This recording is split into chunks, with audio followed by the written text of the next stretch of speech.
नमस्कार दोस्तों, स्वागत है आप सभी का आपके YouTube channel GK track journey पर। दोस्तों, आज की क्लास में हम बायोलॉजी की क्वेश्चन देखेंगे जो कि आगामी वन दरोगा भर्ती परीक्षा हेतु बहुत महत्वपूर्ण है। दोस्तों, ये बायोलॉजी की हमारी दूसरी क्लास है। पहली क्लास हम कर चुके हैं। जिन्होंने वह क्लास नहीं देखी वो प्लेलिस्ट में जाके देख सकते हैं। दोस्तों, आई होप आपकी तैयारी बहुत अच्छी चल रही होगी और सिलेबस के अकॉर्डिंग आप तैयारी कर रहे होंगे। तो चलिए शुरू करते हैं आज की यह क्लास। इस क्लास का पहला क्वेश्चन है हमारा, which plant is commonly known as amphibians of plant kingdom. किस पादप समूह को पादप जगत का उभयचारी यानी कि एम्फीबियन कहा जाता है? ब्रायोफाइट्स, टेरिडोफाइट्स, शैवाल, अनावृत, बीजी। तो इसका सही आंसर हो जाएगा दोस्तों हमारा ब्रायोफाइट्स को हम उभयचारी यानी कि एम्फीबियन कहते हैं। आइए इसके बारे में जान लेते हैं। ब्रायोफाइटा को पादप जगत का उभयचारी यानी कि एम्फीबियन कहा जाता है क्योंकि ये भूमि पर जीवित रहते हैं परंतु जनन के लिए जल पर भी निर्भर होते हैं। ये नम छायादार पहाड़ियों पर, पुरानी व नम दीवारों पर पाए जाते हैं। ब्रायोफाइटा वर्ग के पौधे मृदा अपरदन को रोकने में सहायता प्रदान करते हैं। इनमें जल अवशोषण की पर्याप्त क्षमता होती है। चलिए नेक्स्ट क्वेश्चन पे चलते हैं। Question number 2। क्वेश्चन नंबर 2 है हमारा, who propose natural system of planets classification. पादपों के वर्गीकरण की प्राकृतिक प्रणाली को किसने प्रतिपादित किया था?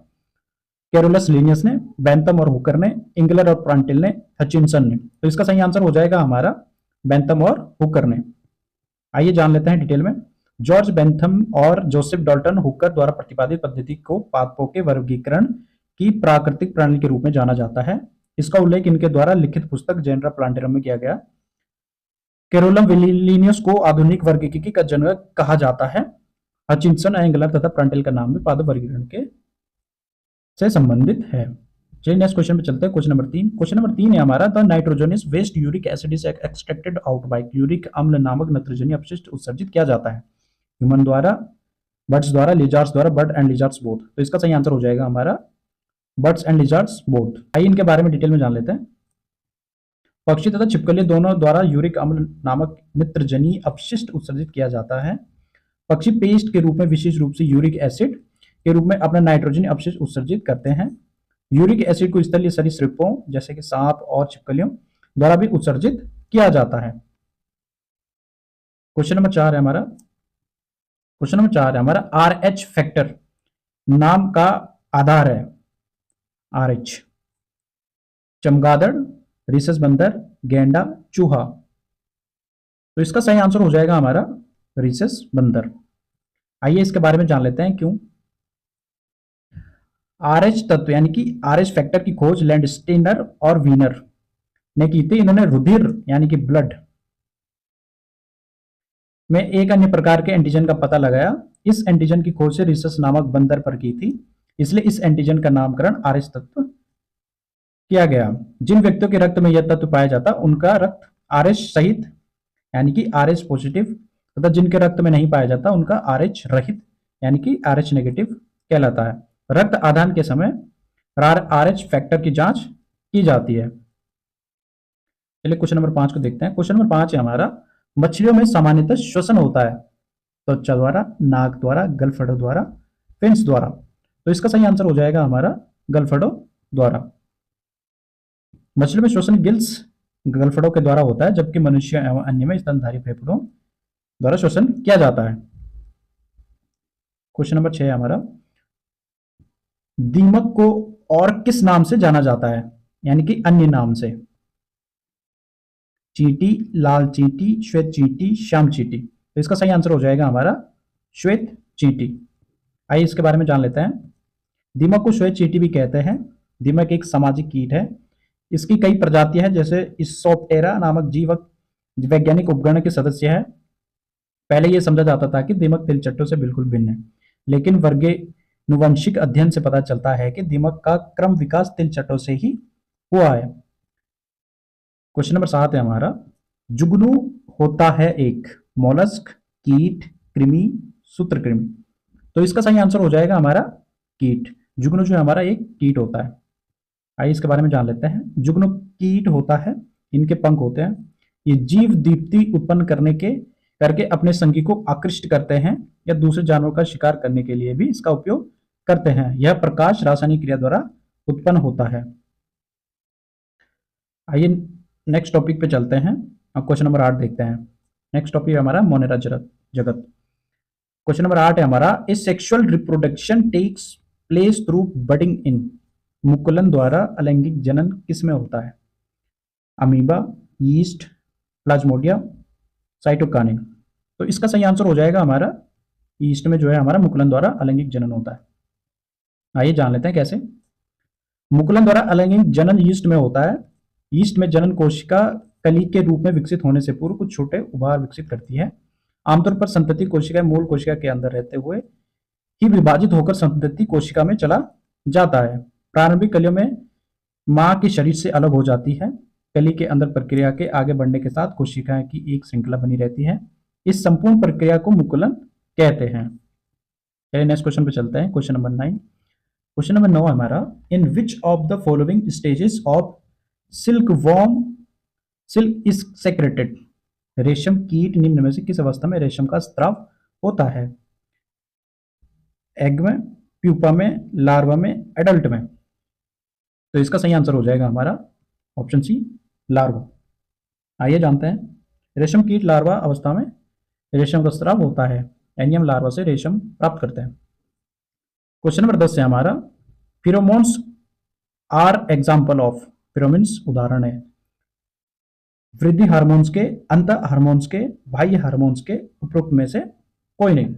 तो इसका सही आंसर हो जाएगा हमारा बाह्य हार्मोन से। आइए इसके बारे में जान लेते हैं। फिरोमोन्स बाह्य हार्मोन्स के उदाहरण है। यह स्तनीय एवं कीटों द्वारा स्त्रावित जटिल रासायनिक पदार्थ है जो प्राणियों द्वारा शरीर से बाहर स्त्रावित किए जाते हैं एवं अपने ही जाति के सदस्य द्वारा ग्रहण किए जाने पर इनके आचरण में परिवर्तन से संबंधित क्रियाओं को संपन्न करते हैं। इनकी उत्पत्ति विशिष्ट ग्रंथियों में होती है या फिर लार, मूत्र या मल से होती है। क्वेश्चन नंबर 11 है हमारा, पोलियो का कारण है जीवाणु द्वारा, विषाणु द्वारा, कीटों द्वारा, कवक द्वारा। तो इसका सही आंसर हो जाएगा हमारा जो पोलियो रोग होता है वो हमारा विषाणु द्वारा मुख्यतः होता है। आइए जान लेते हैं कैसे। पोलियो रोग निस्यंदी विषाणु के कारण होता है। यह विषाणु मुंह या नाक के रास्ते शरीर में प्रवेश करता है और अंत में आश्रय लेने के बाद रक्त प्रवाह में आ जाता है और विषाणु की संख्या में काफी वृद्धि होने पर यह मस्तिष्क और मेरुरज्जु में पहुंचकर तंत्रिका ऊतकों को नष्ट कर देता है। परिणाम यह होता है कि मस्तिष्क पेशियों को कार्य करने का जो निर्देश देता है उसे तंत्रिकाएं उन तक पहुंचाने में अक्षम हो जाती है और पैरों में पक्षघात, जिसे हम पैरालाइज भी कहते हैं, हो जाता है। चलिए नेक्स्ट क्वेश्चन पे चलते हैं। Question number 12। क्वेश्चन नंबर 12 है हमारा, दूध का दही में परिवर्तन किसके द्वारा होता है? बैक्टीरिया द्वारा, विटामिन द्वारा, एंजाइम द्वारा, उपयुक्त में से कोई नहीं। तो इसका सही आंसर हो जाएगा हमारा बैक्टीरिया द्वारा, जो कि हमारा लैक्टोबैसिलस बैक्टीरिया होता है उसके द्वारा होता है। आइए जानते हैं कैसे। दही एक दुग्ध उत्पाद है जिसका निर्माण दुग्ध के जीवाणुज किण्वन द्वारा होता है। लैक्टोज का किण्वन लैक्टिक अम्ल बनाता है जो दूध प्रोटीन से प्रतिक्रिया कर इसे दही में बदल देता है। इस परिवर्तन में प्रयुक्त होने वाले बैक्टीरिया का नाम लैक्टोबैसिलस है। साथ ही इसकी खास बनावट और विशेष खट्टा स्वाद भी प्रदान करता है। यह एक रासायनिक परिवर्तन का उदाहरण है। चलिए नेक्स्ट क्वेश्चन पे चलते हैं। Question number 13। क्वेश्चन नंबर 13 है हमारा, दूध के खराब होने का कारण होता है लैक्टोबैसिलस, एस्परजिलस, स्यूडोमोनास, स्टेफाइलोकोकस।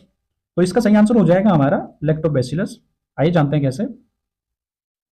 पशु से प्राप्त दूध में 37.7 से 43.3 डिग्री सेल्सियस तापमान लैक्टोबैसिलस बैक्टीरिया अधिक वृद्धि करते हैं और यदि दूध में 2 से 4% तक अम्लता पैदा हो जाए तब दूध में स्वाद अनिश्चित होकर दुर्गंध पैदा करता है और खराब हो जाता है। क्वेश्चन नंबर 14 है हमारा, कीटो जिसे हम इंसेक्ट्स भी कहते हैं के वैज्ञानिक अध्ययन को कहते हैं इस्थियोलॉजी, एंटोमोलॉजी, पैरासिटोलॉजी, मैकेकोलॉजी। तो इसका सही आंसर हो जाएगा हमारा एंटोमोलॉजी, कीटों के वैज्ञानिक अध्ययन को कहते हैं। एंटोमोलॉजी जंतु विज्ञान की वह शाखा है जिसमें कीट पतंगों का व्यापक अध्ययन किया जाता है। क्वेश्चन नंबर 15 है हमारा, द वर्ड मैलेफाइड मीन्स, शब्द मैलेफाइड का अर्थ है erroneous, good faith, bad faith, intention. तो इसका सही आंसर हो जाएगा हमारा बैड फेथ। आइए नेक्स्ट क्वेश्चन पे चलते हैं। Question number 16। क्वेश्चन नंबर 16 है हमारा, by which of the following bacteria can milk change into curd, निम्न में से किस जीवाणु द्वारा दूध दही में परिवर्तित होता है? तो इसका हमारा सही आंसर हो जाएगा लैक्टोबैसिलस। क्वेश्चन नंबर 17 है हमारा, the antibiotic penicillin is produced by, antibiotic penicillin उत्पादित किया जाता है बैक्टीरिया द्वारा, फफूंद द्वारा, एल्गी द्वारा, लाइकेन द्वारा। तो इसका सही आंसर हो जाएगा हमारा फंगस द्वारा यानी कि फफूंद द्वारा। आइए जानते हैं। फफूंद या कवक पर्ण हरीम रहित, संवन उत्तक रहित एवं केंद्रक युक्त होते हैं। इनमें जड़, तना एवं पत्ते नहीं होती। ये अपने जीवन परजीवी या सहजीवी अथवा मृतोपजीवी की तरह व्यतीत करते हैं। कवों के अध्ययन को माइकोलॉजी कहा जाता है। बहुत से कवों का उपयोग प्रतिजैविक यानी कि एंटीबायोटिक के निर्माण में किया जाता है। पेनिसिलियम नामक प्रतिजैविक का निर्माण अलेक्जेंडर फ्लेमिंग द्वारा 1928 में पेनिसिलियम नोटेटम नामक कवक द्वारा किया गया था। इनके इस कार्य हेतु वर्ष 1945 यानी 1945 में नोबेल पुरस्कार से सम्मानित किया गया था। चलिए नेक्स्ट क्वेश्चन पे चलता है। Question number 18। क्वेश्चन नंबर 18 है हमारा, विच फंगस ग्रोज ऑन ब्रेड। कौन सी फफूंद डबल रोटी पर उगती है, जो कि हम ब्रेड खाते भी है। एस्परजिलस, राइजोपस, कामीर, सिनेकाइट्रम। तो इसका सही आंसर हो जाएगा हमारा राइजोपस, जो फंगस होते हैं हमारे ब्रेड्स पर उगते हैं। आइए जान लेते हैं।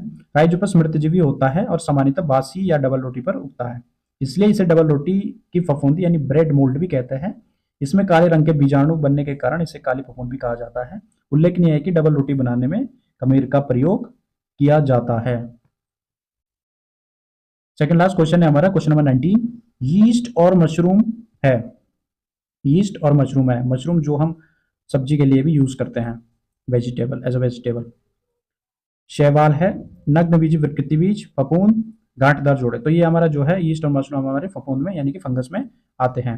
आइए इनके बारे में जान लेते हैं। यीस्ट और मशरूम यानी कि फफूंद फंगी या कवक है। कवक ऐसी श्रेणी का पौधा है जिसमें पर्ण हरित नहीं होता है, यानी कि वो ग्रीन नहीं होता है, उसमें ग्रीनरी नहीं होती है। पर्ण हरित के अभाव में इसमें प्रकाश संश्लेषण की क्रिया नहीं होती है। इन्हें जो है धूप की कोई आवश्यकता नहीं होती है। जब भी आपने कभी नोटिस करा होगा कि जो मशरूम होता है उसे अंधेरे में उगाया जाता है, जहाँ प्रकाश ना हो, प्रकाश आए भी ना। फलतः यह अपना भोजन स्वयं नहीं बना पाता। यह विभिन्न प्रकार के जैविक पदार्थों जैसे गोबर, सड़े गले सब्जियों से अपना भोजन ग्रहण करते हैं। कभी आपने नोटिस करा होगा कि मशरूम फार्म में गए होंगे तो वहाँ पे भूसा वगैरह ऐसी सड़ी गली चीजें डाली जाती है, उसमें पैकेट में पैक करके, और उसमें बीज डाले जाते हैं इसके, जिससे जो है वो उनके ऊपर उग जाते हैं। इनका उपयोग एल्कोहल यानी कि जो एल्कोहल होता है जैसे दारू वगैरह होती है उस बनाने में, डबल रोटी बनाने में, जो कि हमारे ब्रेड होते हैं उसे बनाने में, कवकों से प्रतिजैविक पदार्थ का निर्माण किया जाता है। शैवाल पर्णहित युक्त पौधा है, यह प्रकाश संश्लेषण द्वारा कार्बोहाइड्रेट का निर्माण करता है। आज का लास्ट क्वेश्चन है हमारा, क्वेश्चन नंबर 20। क्वेश्चन नंबर 20 है, इनमें किस यौगिक को स्टार्च ऑफ एनिमल्स के रूप में जाना जाता है। सेल्यूलोज को, एरिबिनोज को, एमिनो एसिड को, ग्लाइकोजन को। तो इसका सही आंसर हो जाएगा हमारा ग्लाइकोजन को। ग्लाइकोजन को स्टार्च ऑफ एनिमल्स के रूप में जाना जाता है। यह एक पॉलीसेकेराइड है, जानवरों व कवक में ऊर्जा भंडार के रूप में कार्य करता है। तो दोस्तों यह थे आज के हमारे 20 क्वेश्चन। क्लास में बने रहने के लिए आप सभी का बहुत बहुत धन्यवाद। दोस्तों ऐसा ही क्लास में बने रहने के लिए आप मेरे यूट्यूब चैनल को जीके ट्रैक जर्नी को सब्सक्राइब कीजिए तथा बेल आइकन को भी टैप जरूर कीजिए, ताकि आने वाले समस्त नोटिफिकेशन आप तक पहुंच सके। धन्यवाद दोस्तों।